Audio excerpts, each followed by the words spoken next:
Okay, and here's your fifth video. In this video will be about basic math, subtraction, multiplication, addition, and subtraction. And it'll be a very simple and short video. So we're going to get ahead and started and write my var is equal to 5 plus 5. So this is obviously addition. So my var is now equal to 10, right? So we're going to go ahead and do if my var equals 10, then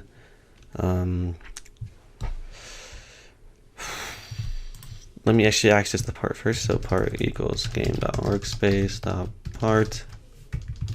And I'm going to set the parts transparency to 0.5.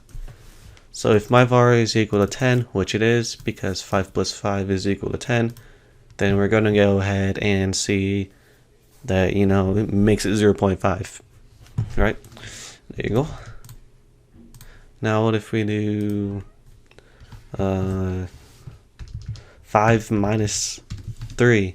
So that's obviously a subtraction, and this is obviously equal to 2. So this condition is not met, and this condition is false, because my var is equal to 2, and it does not equal 10. So it will stay not transparent, There we go. So next thing will be division. So 10 divided by 2, and instead of doing that weird division symbol that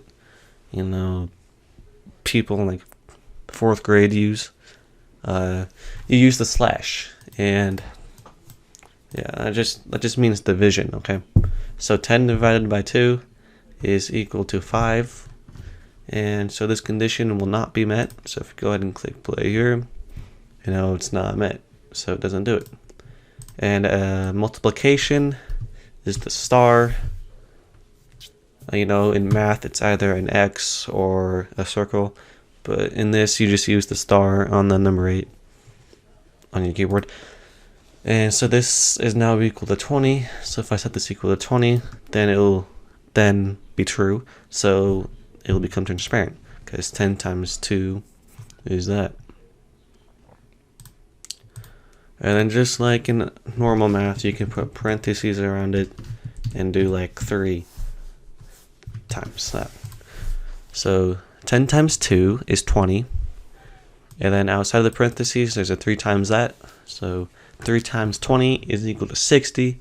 So my var is now equal to 60. So this condition will not be met. I'm going to stop playing because you're going to get the idea now. So yeah, that's how, basic math works. It's pretty much the same thing.